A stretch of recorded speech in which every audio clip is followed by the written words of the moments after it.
Hello viewers, welcome to my channel.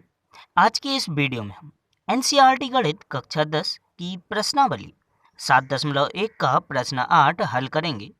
यहाँ हम केवल इस प्रश्न को हल नहीं करेंगे बल्कि एक ऐसे इंटरेस्टिंग तरीके से समझेंगे कि इसी के जैसे और भी प्रश्न हम आसानी से हल कर सकें, क्योंकि इस चैनल के माध्यम से हमारा उद्देश्य केवल सिलेबस समाप्त करना नहीं बल्कि स्टूडेंट्स के लिए मैथ्स को ईजी करना है।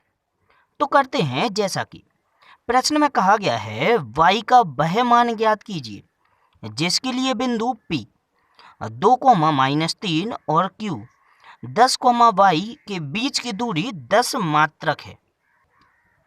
तो यहाँ इस प्रश्न में दो बिंदु, जिनमें से पहला बिंदु है हमारा P जिसके निर्देशांक 2, और दूसरा बिंदु Q जिसके निर्देशांक हमें दिए गए हैं 10, y।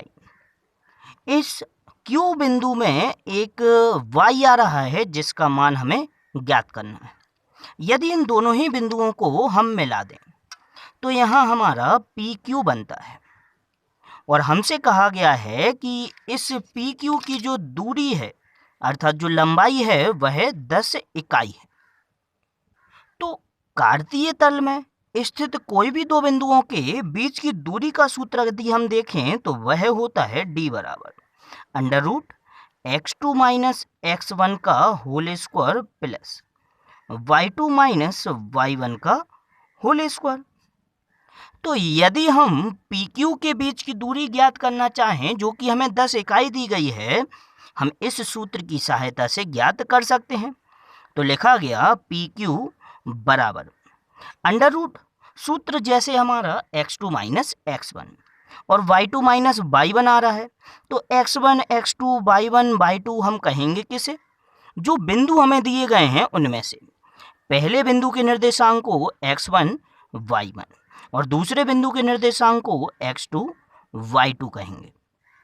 तब लिखा गया जैसे कि पहले ब्रैकेट में हमारा लिखा है x2 - x1, तो x2 हमारा 10 और x1 हमारा 2 का होल स्क्वायर प्लस y2 दिया गया है हमारा y और y1 हमारा -3। लेकिन जब y1 के स्थान पर हम -3 रखेंगे तो y1 के आगे भी माइनस है, जो कि माइनस माइनस प्लस हो जाएगा, तब +3 का होल स्क्वायर। यहाँ √ के अंदर पहले ब्रैकेट में 10 और 2 दोनों ही घट गए, जो कि हमारा आ जाएगा 8 का स्क्वायर प्लस y + 3। यहाँ a + v के होल स्क्वायर का सूत्र लग जाएगा, जो कि होता है a² प्लस v², b के स्थान पर हमारा 3 प्लस 2ab, तो 2 × a के स्थान पर y और v के स्थान पर 3। जबकि यदि हम प्रश्न में देखें तो हमें बताया गया था कि P व Q बिंदुओं के बीच की जो दूरी है वो 10 है, अर्थात PQ के स्थान पर हम यहाँ 10 लिख सकते हैं। तो ये जो पूरा हमारा √ है वो आ जाएगा 10 के बराबर में।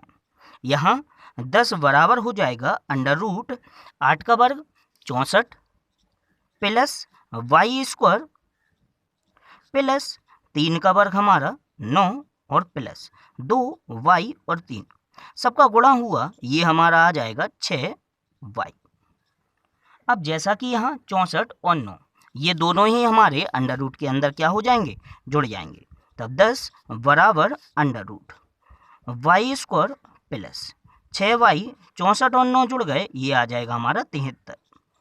अब बाईं ओर हमारा 10 लिखा है जबकि दाईं ओर √ का चिन्ह लगा है। यदि दोनों पक्षों का हम वर्ग कर दें तो जो √ होगा वो हमारा हट जाएगा। तब लिखा गया दोनों पक्षों का वर्ग करने पर। तो करते हैं दोनों ही पक्षों का वर्ग। बाईं ओर हमारा 10 लिखा है तो 10 का स्क्वायर बराबर दाईं ओर हमारा √y² प्लस 6y प्लस 73 लिखा है, इसका वर्ग हो जाएगा। यहाँ दाईं ओर स्क्वायर से हमारा √ कैंसिल हो जाएगा। इधर 10 का वर्ग 100 बराबर y² प्लस 6y प्लस 73। इस प्रकार अगर हम देखें तो इस पूरे समीकरण को घुमाकर हम 100 का पक्षांतर बाईं ओर कर लेंगे, तब यही हमारा लिखा जा सकता है Y square plus 6y plus 73, और 100 का पक्षांतर हमारा इस ओर हो जाएगा माइनस का 100 बराबर 0। 73 और 100 दोनों ही हमारे घट गए, वाई स्क्वायर प्लस 6y, 73 और 100 घटे, ये हमारा आ जाएगा माइनस का 27 बराबर 0। अब यदि देखा जाए तो यहाँ हमने y के पदों में एक द्विघात समीकरण प्राप्त कर लिया। इस प्रकार जो द्विघात समीकरण बन रहा है, इसके गुणनखंड करके हम y का मान ज्ञात कर सकते हैं। लेकिन यदि इसके गुणनखंड करने के लिए देखें तो हमें अंतिम संख्या दी गई है 27 और यहाँ y का गुणांक है 6। तो दो ऐसी संख्याएं लेनी है हमें जिनका गुणा करने पर 27 आए और जिन्हें घटाने पर ही क्यों, 27 के साथ में जो चिन्ह लगा है वही कर दें हम, तो उन्हीं दोनों को घटाने पर हमारा 6 आए। तो ऐसी दो संख्याएं होती हैं हमारी 9 और 3। 9 और 3 को यदि घटाते हैं तो 6 आता है और गुणा करेंगे तो 27। लेकिन ये 9 और 3 लिखा कहाँ जाएगा, ये लिखा जाएगा हमारा 6 के स्थान पर।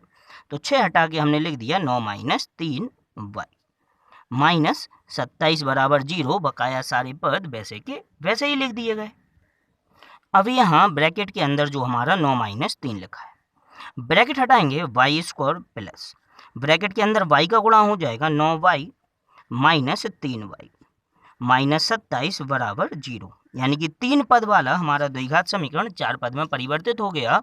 आगे के दोनों पदों में से यदि हम देखें तो y हमारा कॉमन आ रहा है, तब y प्लस 3, और पीछे के दोनों पदों में से यदि हम देखें तो -3 कॉमन ले सकते हैं। जब -3 y में से -3 कॉमन लिया गया तो यहाँ बच जाएगा y, और -27 में से 3 कॉमन लेने पर यह आ जाएगा हमारा प्लस का 9 बराबर 0।